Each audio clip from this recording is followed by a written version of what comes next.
So for the first one, number 8, that's pretty self-explanatory because you already have a common denominator. So what do you get when you add 2/3 plus 5/3? 7/3. Oops.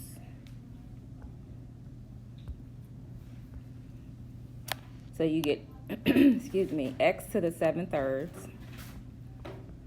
which means you have the cube root of x to the 7th. So how many groups of 3 can you make with 7 people? 2. So x squared would come out, and you should have 1 left, and that would stay. That would be your final answer.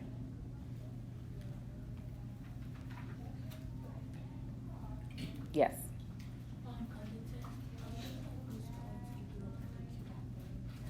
Half a point, because if you don't put that, you change it to a square root. So you want to write the index if it's not a 2. Okay, so number 9, that's the first one where we don't have common denominator, so we need to come up with a common denominator for 5, 3, and 2. So what number has a factor of 5, 3, and 2? We need a number that we can divide 5, 3, and 2 into. 30, yeah. I think 30 is the smallest number that we can use. So we're going to rewrite this with a common denominator.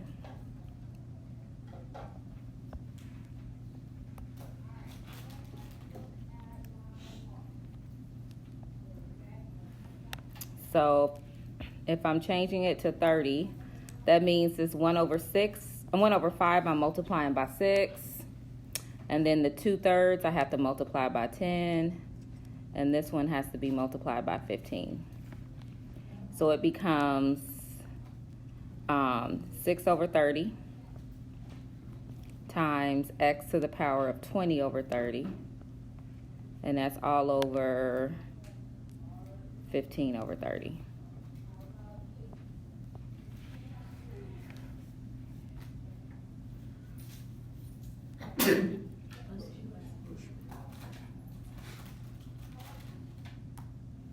So we would add this top and then subtract. So go ahead and add 6/30 plus 20/30. And then subtract from that 15/30. So you're doing your exponent law. So these two would be addition because these are being multiplied. And we have our common denominator, so now we can add them.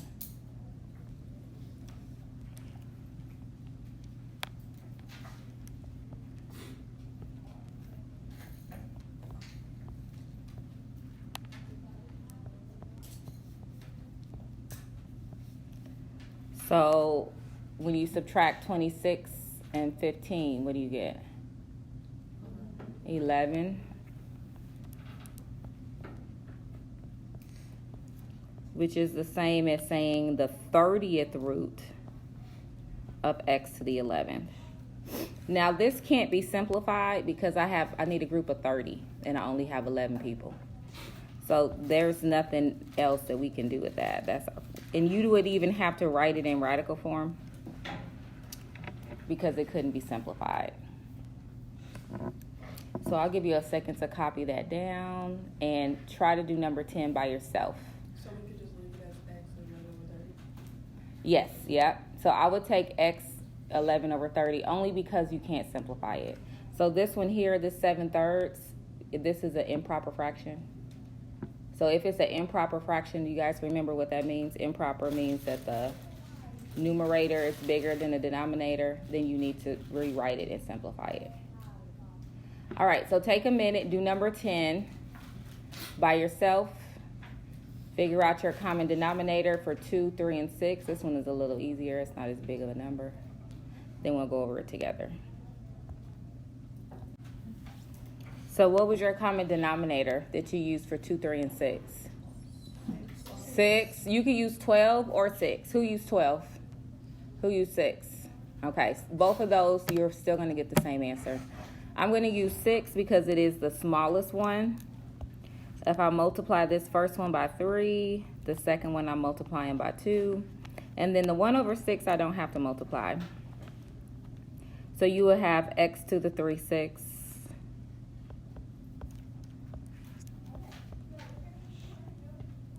times x to the 8/6.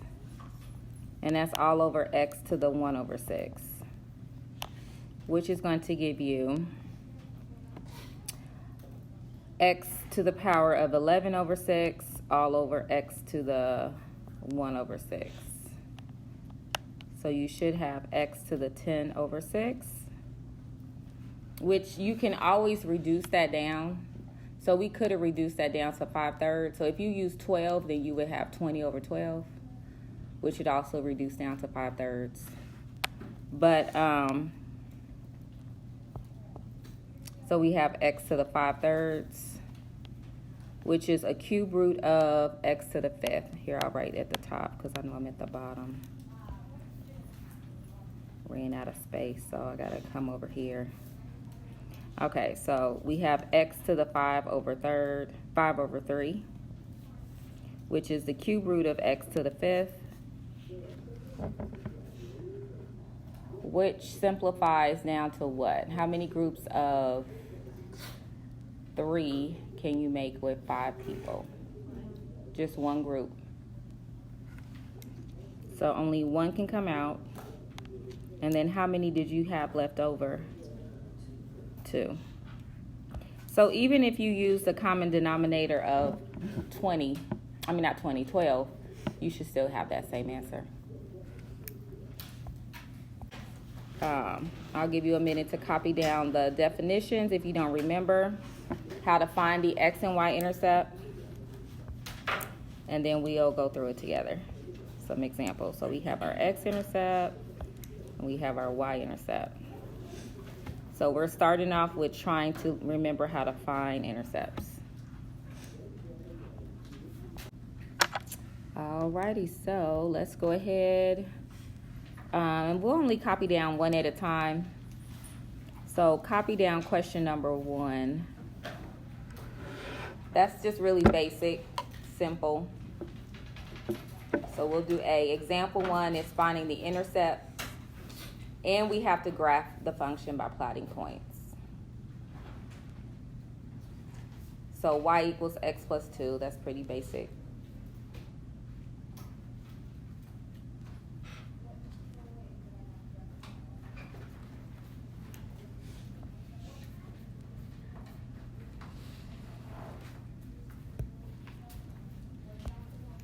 So to find your x-intercept,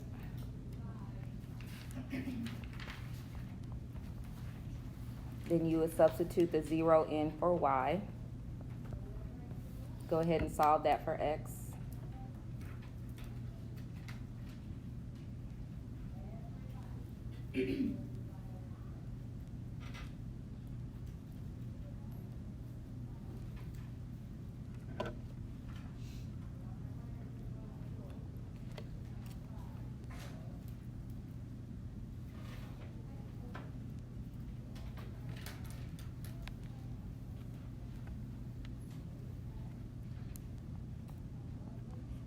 Who got x equals -2?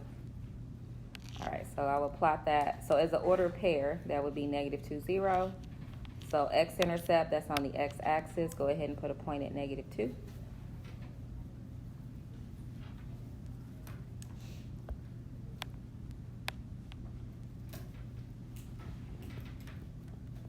For your y-intercept, you put your 0 in where your x is.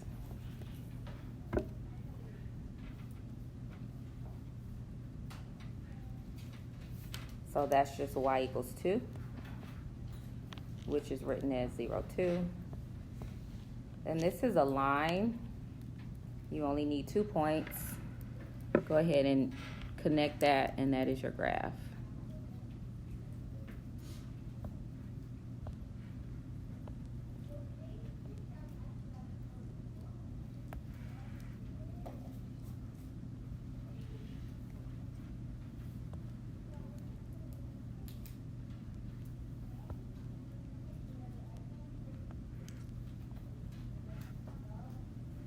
And that's it.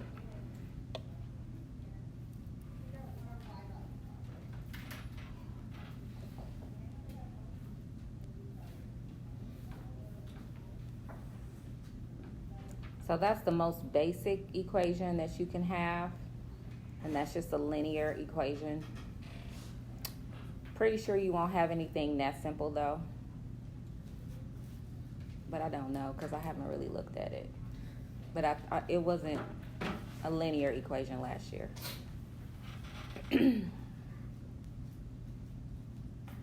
All right, so let's look at the second one. Let's look at example B.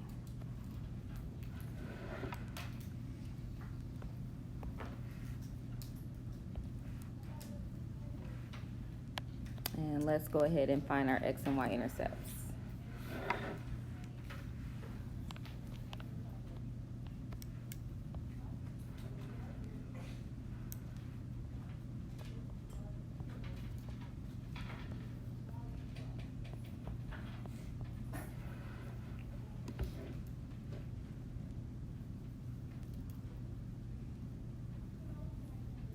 So this is a quadratic. So when you're trying to find your x-intercepts, you do have to use one of the methods that we learned to solve a quadratic. You can factor it, you can use completing the square, you can do the quadratic formula.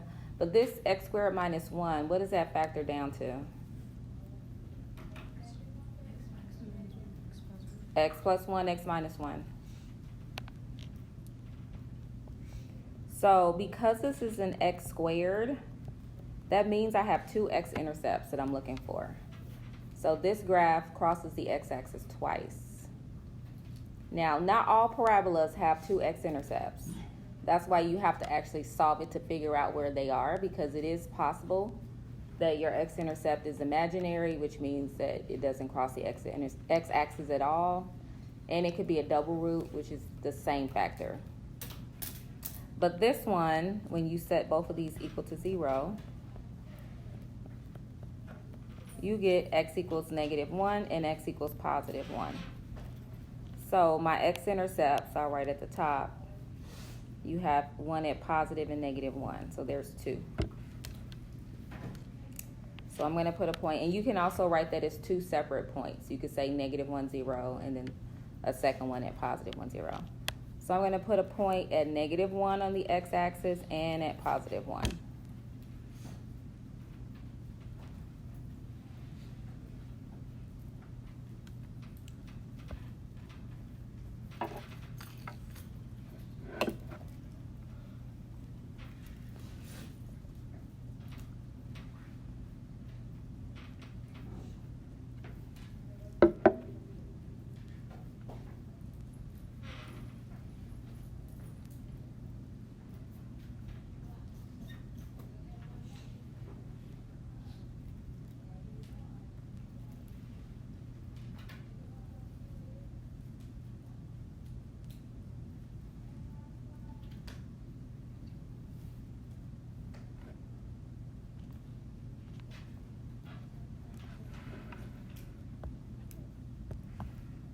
So for your y-intercept, definition of y-intercept is that x equals 0. So that would be y equals 0 squared minus 1.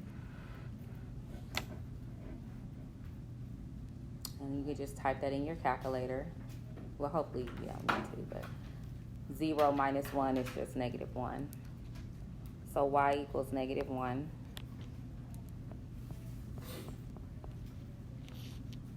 So you will put a point here. Now you can do more points, but this is a parabola, and I already know my vertex. I have my lowest point. I have 2 x-intercepts.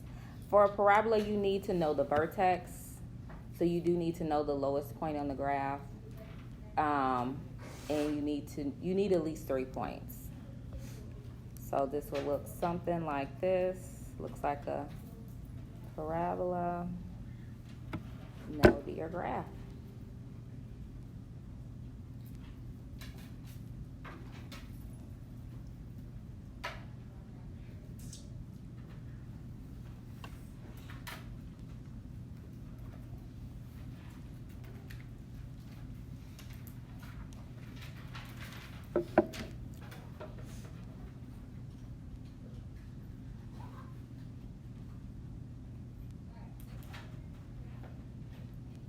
Okay, so our last graph, and then we'll just practice finding x-intercepts. It's question number, or part C, which is another quadratic. Nope, yes, it's another quadratic. So go ahead and copy that one down.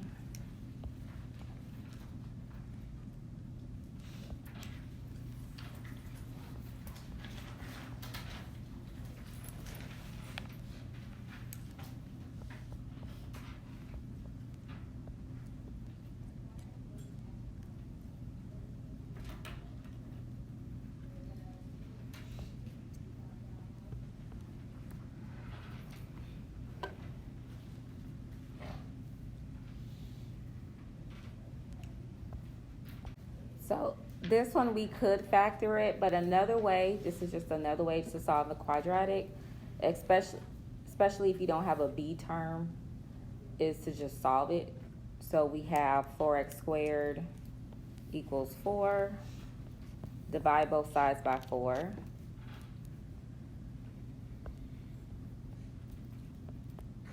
And that's x squared equals 1.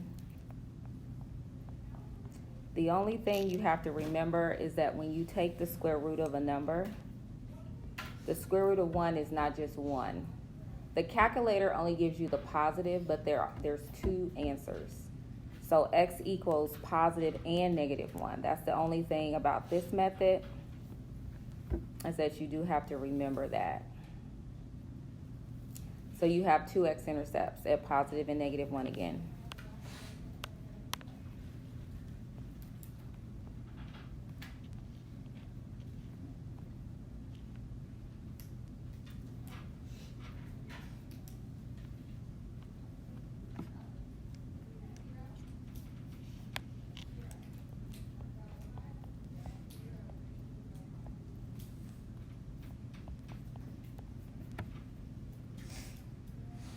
And now to find your y-intercept.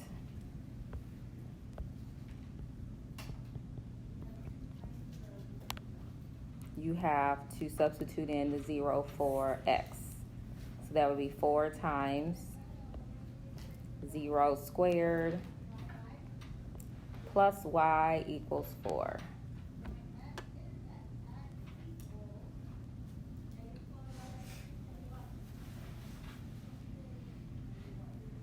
So when you square 0 and multiply that by 4, you get 0. So this whole term is just 0. So you end up with just y equals 4. That's your y-intercept.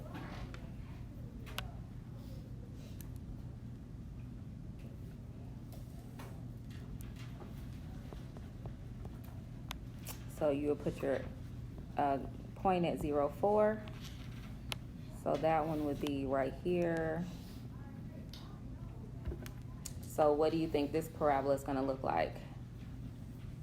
Is it going to be facing up or facing down? Facing down, yeah. And that will look something like this.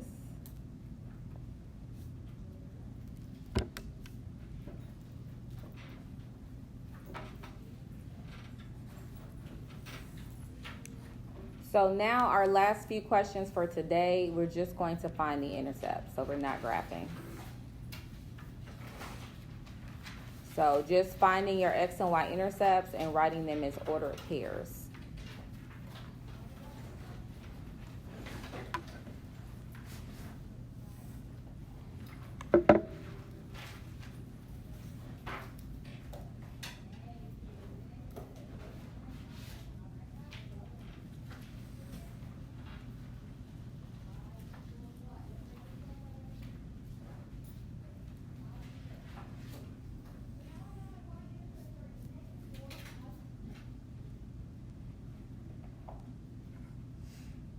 Okay, so let's go ahead and look at these two. Yeah, these are our last two for today. Yeah, that's it for today. So go ahead and copy down these two. And we're just going to write, we'll do one at a time because I'm not sure how much space it's gonna take. So we'll just copy down A. And we're gonna find our X and Y intercepts and write it as ordered pairs.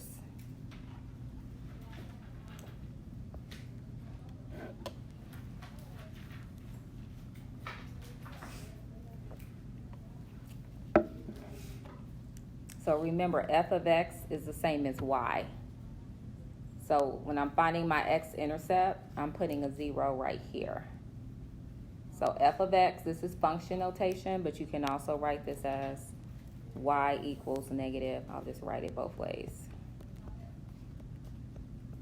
That's the same thing.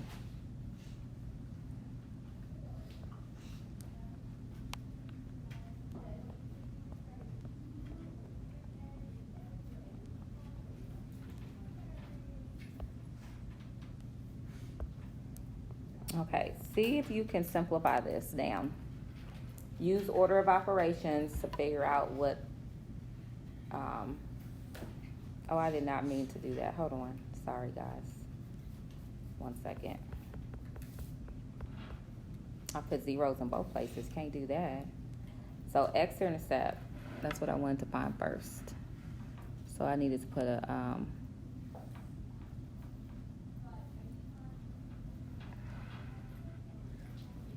yeah, I lost my train of thought for a minute.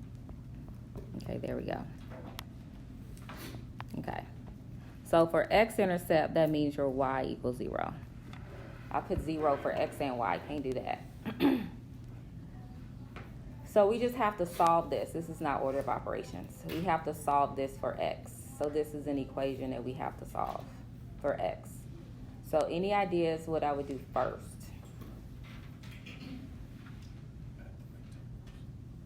We don't really have any like terms to add. So because this 16 is underneath the square root, we can't add it to the 4.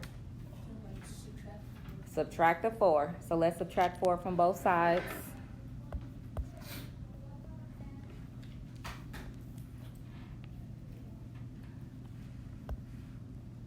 So negative 4 equals negative times the square root of x plus 16. That's a good start. Now what? Do we square root the other side?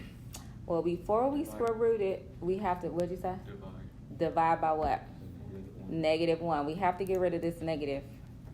So this negative 1 is being multiplied by the square root, so we need to divide both sides by negative 1.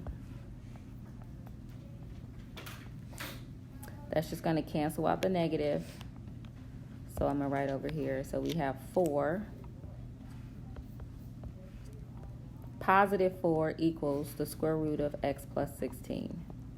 So now we almost getting somewhere. Now we got to get rid of that square root. How do we get rid of a square root? What's the opposite of a square root?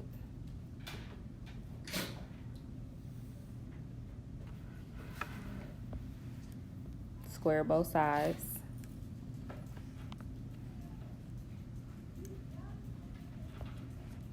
So 16 equals x plus 16. And now what do? All of that to find it is 0. It's a lot of work.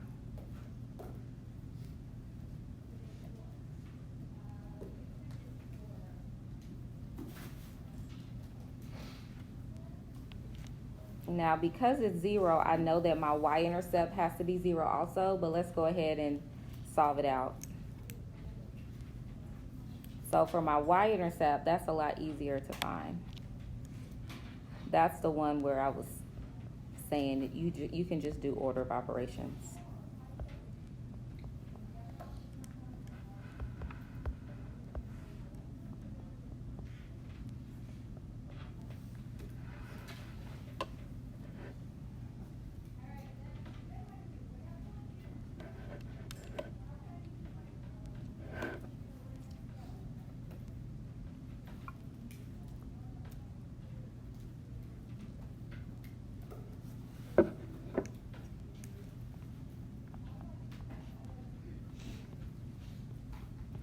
So you have 0 plus 16, which is 16. Then you have the square root of 16, which is 4. So you end up with negative 4 plus 4, which again is 0. So I knew that was going to be the case because if you start off with x equals 0 as your intercept, that means you also have a y-intercept of 0. So there's only one intercept in this graph, and it's at the origin. That's our only intercept.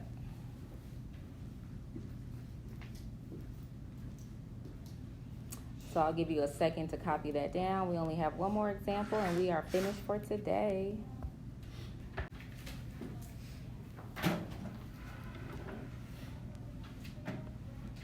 All right, go ahead and copy down question B. And we're going to find our x and y intercepts.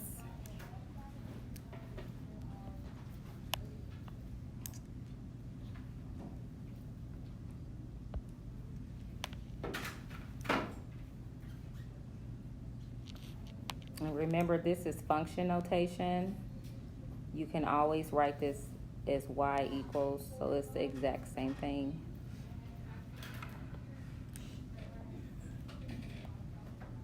So you can write it either way.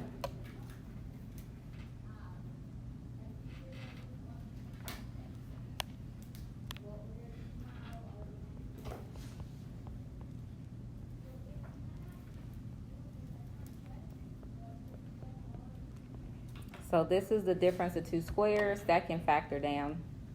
Or you can just solve it. I mean, there's two different ways to do this because you know that it's a perfect square.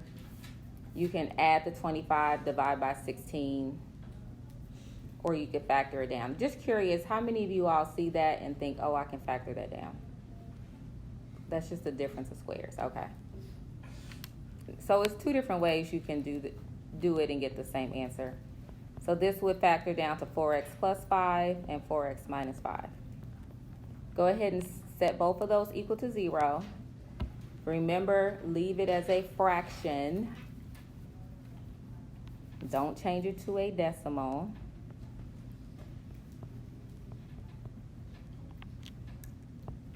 And get your two x-intercepts.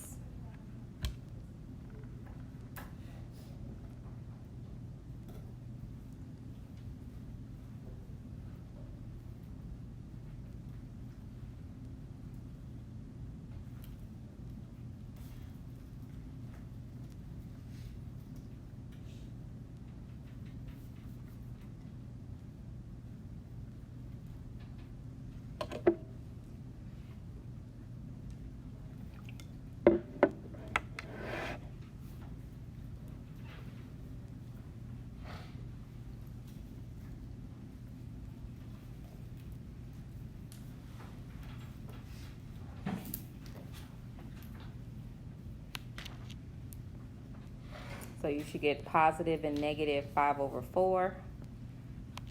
So I'm going to write that as an ordered pair. And again, you can always write it as two separate things. It's the same thing as putting plus and minus.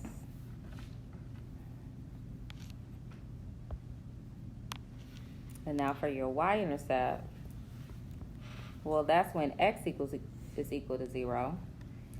So y equals 16 times 0 squared minus 25.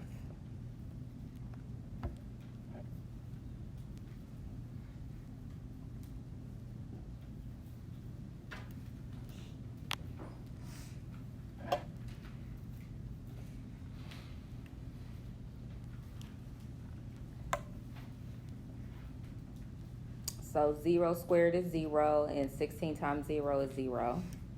So you end up with just 0 minus 25, which is just what? It's negative 25. That's it. So your y-intercept would be at 0, negative 25. So this is my x, that's my y-intercept, sorry. And these are my x-intercepts. So I don't know what homework number this would be, but make sure that if you have to graph, that you do have graph paper for that piece. And that's it.